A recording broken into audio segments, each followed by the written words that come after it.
Before we begin, if these conversations have spoken to you in any way, I invite you to subscribe, rate, and share the podcast. And if you feel led, share your own stories of growth and healing because there's something powerful about realizing that none of us are walking this journey alone.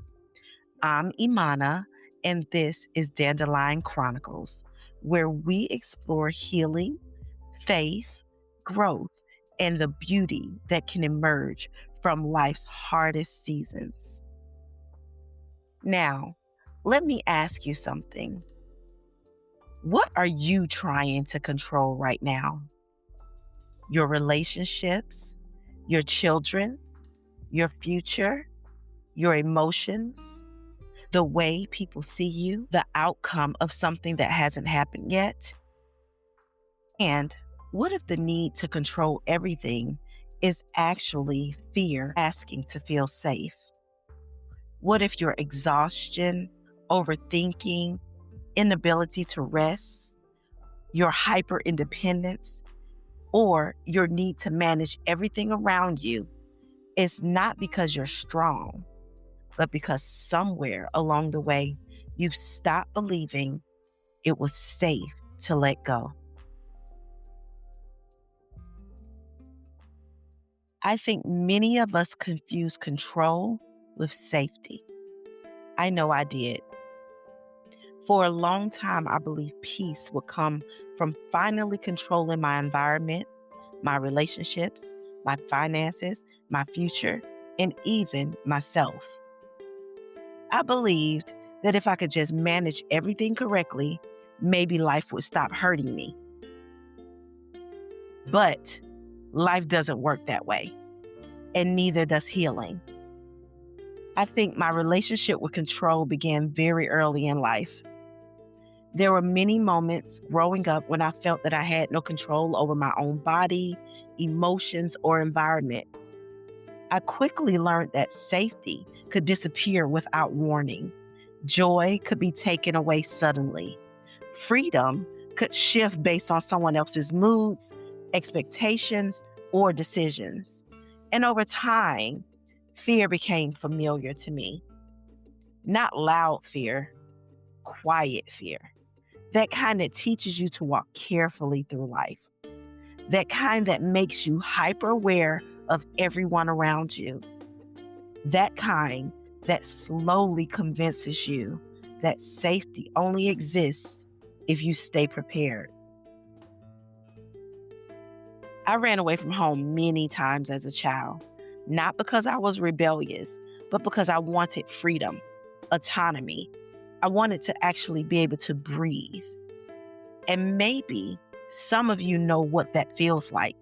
Not necessarily running away physically, but emotionally, disconnecting, withdrawing, trying to escape environments that never felt emotionally safe. A dandelion cannot control the weather. It cannot control the storms, the wind, the footsteps that may crush it, or where its seeds eventually land. And yet, it survives. Not because it controls its environment, but because it adapts to it.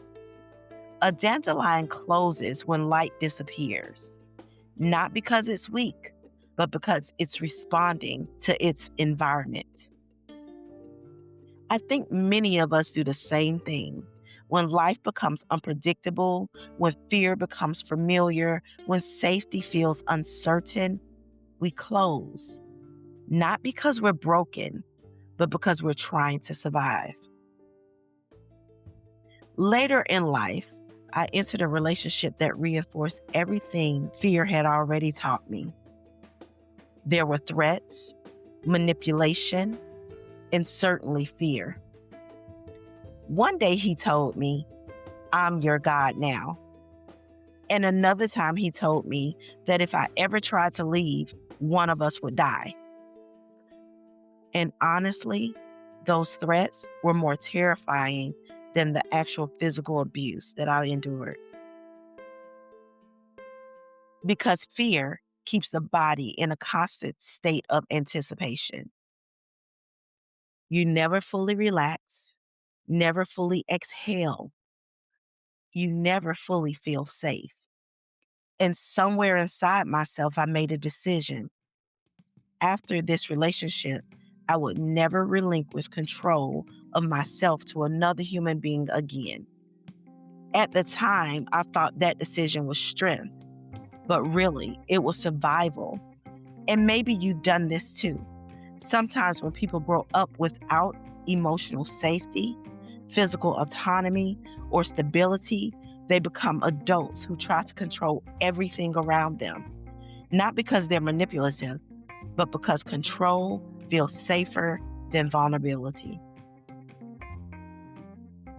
So in my first marriage, as I've said before, I took control of everything: the finances, the household, the children, the cooking, and the cleaning. At one point, I realized I was carrying the weight of 6 people, not including myself. And because I made it look easy, no one realized how exhausted I truly was. Every few months, all that pressure would erupt. I would become angry and resentful because I felt like I was carrying everyone while no one carried me.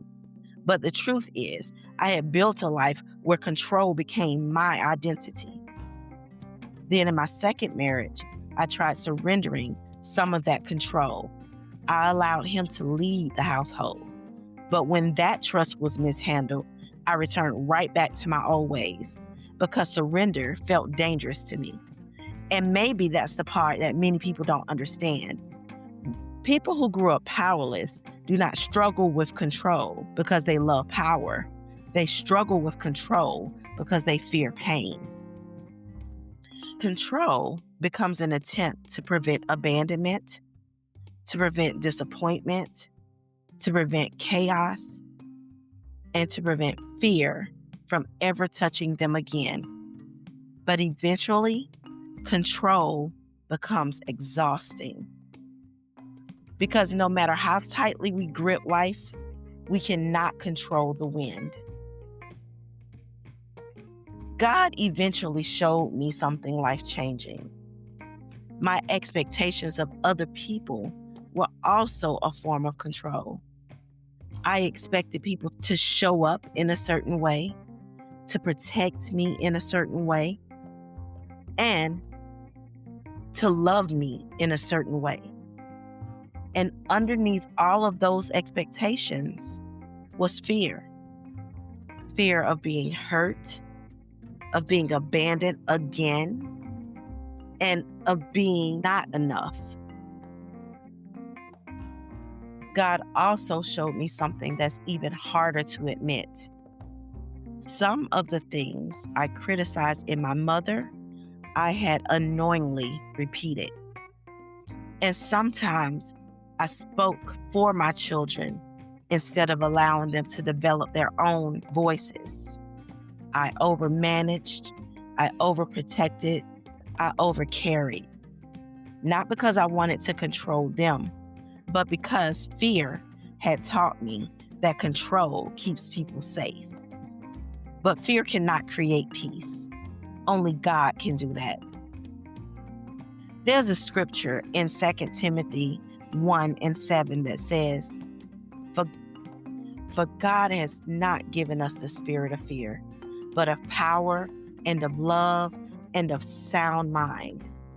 That scripture changed the way I saw myself.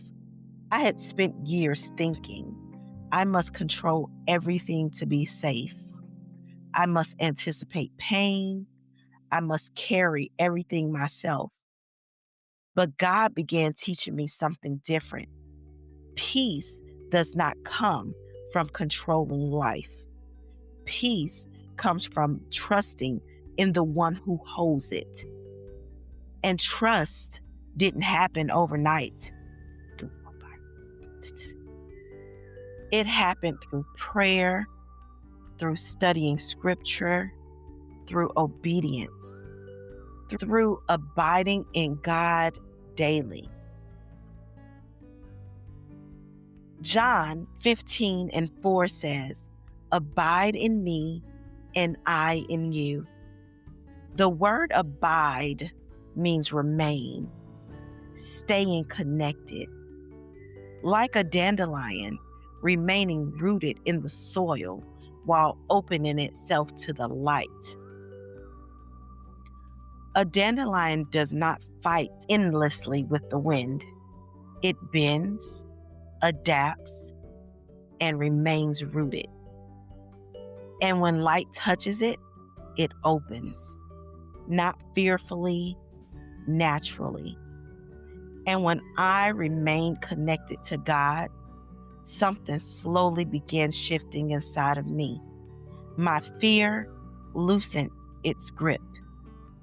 The distrust I carried, especially toward men, began healing. I stopped needing to control everything to feel safe, because for the first time in my life, I experienced peace, real peace, not temporary happiness based on circumstances, but peace, the kind that remains when life is uncertain. For most of my life, I thought I was searching for happiness, protection, love, and care outside of myself. But I never searched for peace because I didn't know what peace looked like. Chaos felt normal to me, and many people live this way without realizing it. They know survival, they know anxiety, overthinking, hypervigilance. They know carrying everything alone, but what they don't know is peace.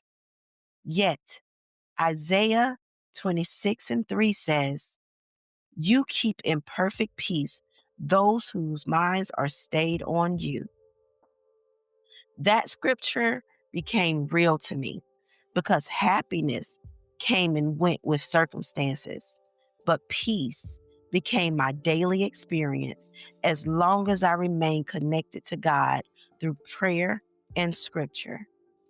And now, when emotions arise in me, I no longer suppress them or try to control everyone around me. I recognize them. I honor them. And if I cannot regulate them, I take them to God. Because peace is not the absence of emotion. Peace is knowing where to place what overwhelms you. Maybe peace was never going to come from controlling life. Maybe peace comes from remaining rooted while the wind blows, from trusting the Creator more than you trust your fear, from abiding in the light instead of gripping the storm. And maybe healing is not learning how to control everything around you, but finally feeling safe enough to let go. A dandelion does not survive because it controls its environment. It survives because it stays rooted while remaining open to the light. And maybe we were never meant to grip life so tightly. Maybe we were meant to trust, to rest, to abide, to open.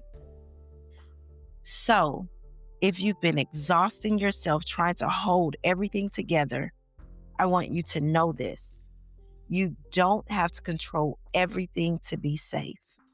You don't need to carry everything alone. And peace is possible, not because life becomes perfect, but because God remains present. If this episode spoke to you, take a moment to subscribe, rate, and share the podcast. And if you feel led, share your own story of growth and healing, because your story may be the light someone else needs. I'm Imana, and this is the Dandelion Chronicles. Until next time, search for your peace and the peace of God within you.